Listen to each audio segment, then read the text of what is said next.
I hear people say that being authentic is all about being yourself, but I don't agree with that. You see, if you were to be yourself right now, you'd show up wearing a mask, presenting a censored version of yourself. A version of yourself that you've honed over the years to fit in and be accepted. I've seen it time and time again in ex-offenders, in workplaces around the world, in businesses, with professionals, leaders, public figures, actors, the LGBT plus community, in interactions within families and in intimate relationships. Let me take you back to where it all began. You've seen one of these before, right? A Russian doll? Well, this is you when you were born. This is the authentic, real you, the deeper part of you, the core of who you really are. When you were born, you were carefree with no responsibilities. You were happy, you were peaceful. And then, as you grew up, you reached a point in your development where you became more conscious and you started to question the world around you. Things like, why does my brother get all of my parents' attention? Am I not loved? Am I not good enough? And why am I not as slim as everyone else in my class? And why does my family not have as much money as all my friends? You know, they've all got the latest iPhone, games console and laptop. What's that all about? What does this do? Well, let me show you. Here you are. Each thought that you've had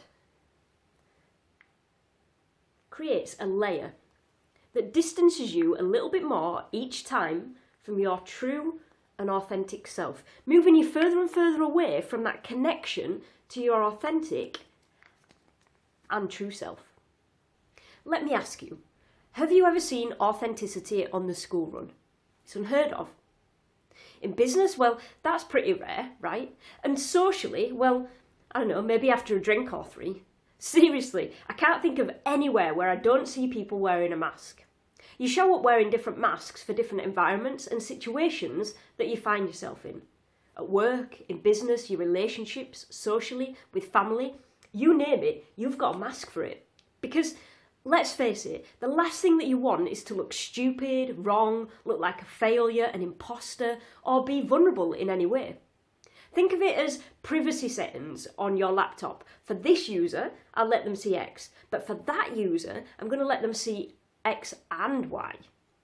You censor how you look, your behaviours, your body language, your mannerisms, what you say, do, and how you communicate. You create a mask to protect you and to hide certain elements of the real you because you don't want to be vulnerable. You don't want your true feelings or your personality to be exposed, and you don't want to be hurt. All you really want is to fit in and to be accepted. We tend to wear masks out of fear, and for me, the fear was about being outed in a few areas at work. Not being good enough at my role, being an imposter, and being gay in a heterosexual environment. I was forever dodging the humiliation of being outed at work.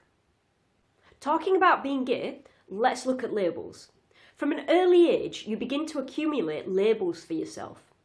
Daughter, son, mother, father, gay, straight, trans, boy, girl, non-binary, creative, unlucky, student, shy. You get the idea. And when somebody asks you what you do, you are a health worker, a hair technician, a teacher. When someone introduces themselves, you seek a label for them too. You instinctively want to make sense of who they are and their experiences in life. In some scenarios, these labels can be useful, but in others, they can be debilitating. You can easily become defined by your labels, but this simply adds another layer for you to hide behind, another mask that you can wear for the performance that you're delivering in your life. Your layers are built up from the social conditioning and the words that you heard as a child, the beliefs you formed at an early age, the judgments that other people have made about you, the criticisms that you hear, the masks you wear to protect yourself, the stories that you've created about moments in time, the labels that you've collected to describe who you are over the years, and lots more. You are living your life from the surface of all of these layers, and not from your authentic self. This place on the outside is what referred to as someone's identity. Your identity is what people see of you on the outside. Your identity is a culmination of all the things that have happened to you, that you've acquired over the years, and that hide who you really are. which influence how you show up in your relationships, at work, with your family, and in social groups. Your family and friends, they see the version of you that is carrying the hurt from your first lover leaving you, the grief from losing your grandparents, the childhood taunting that you experienced for being too fat, too ugly, too clumsy. Let's be clear here. You are not your identity. Your identity is a perception of who you are. Your authentic self is who you really are.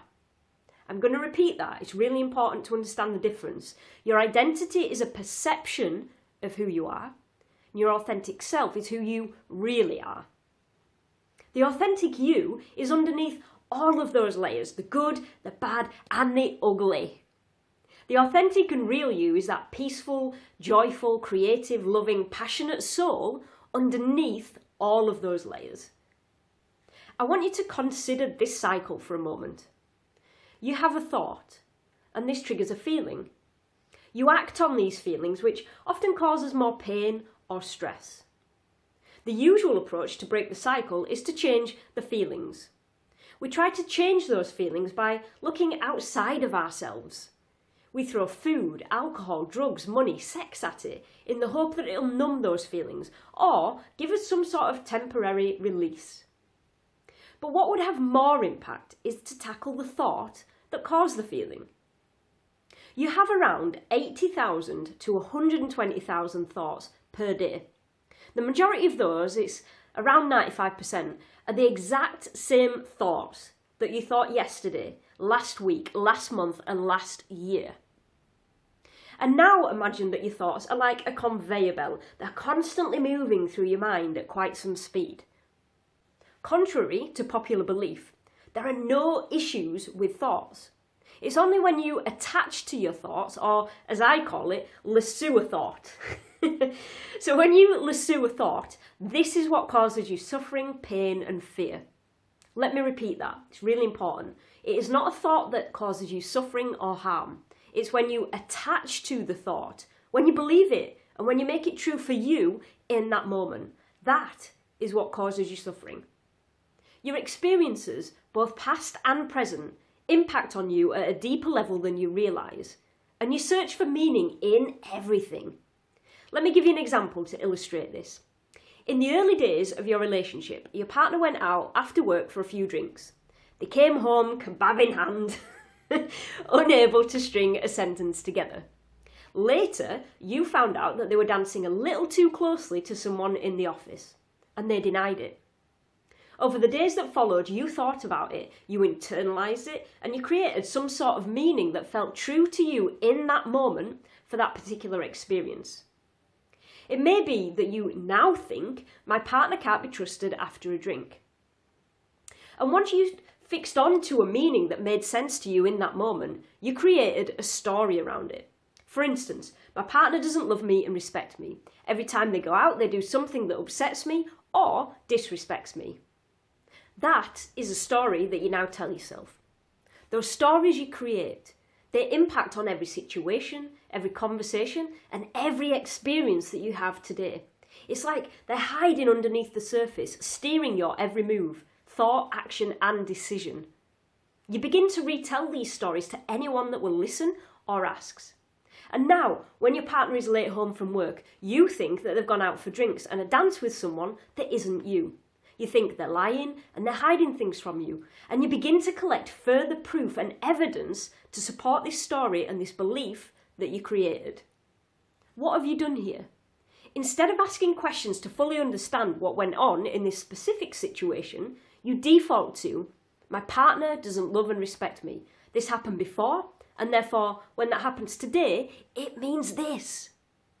You've made that story you created in one moment in time a reality for your present and your future relationships. Going back to the cycle that I asked you to consider earlier. The story that you created in the past directly influences and impacts on your thoughts in the present moment and for your future, which then impacts on your feelings, which then impacts on how you act and behave in a given moment. In this situation, with these thoughts bubbling underneath the surface, it won't be a positive or a loving response. We create stories for everything. Literally everything. We have stories about food, money, relationships, career, success, self-worth, health, friendships. It's a way for us to make sense of who we are, the people around us, and our experiences in life. When you look at the story that you tell about a certain area of your life, it gives you an insight into what you believe to be true about that. Imagine that you're out for a dinner with a friend and they ask you, "So, how are you feeling? You were poorly last time we met." Listen to what you say in response. This is what you believe to be true about your health, your body, and your well-being. Let's be clear here. These stories that you've created, they can be both positive and negative. Some stories are really beneficial for you, but others can be destructive. The layers that I talked about earlier can consist of both the negative and positive stories that you've developed and experiences that you've had in your life. These negative stories can create barriers for you. You tweak how you present yourself to others to protect yourself, to fit in, and to be accepted. Stories, they have a lot to answer for. They impact on your day-to-day patterns of thought and how you respond and act in any given moment. That's where you've been driven from this place of everything that you've ever experienced and internalised over the years. It's powerful stuff, eh? This is the basis of the authentic self process. We get to the core of the issue, the thought, the story, the conditioning, the layer. We work through it to release it and the power that it has over you. And then we explore and integrate powerful principles and strategies into your everyday life that reconnect you to your authentic self.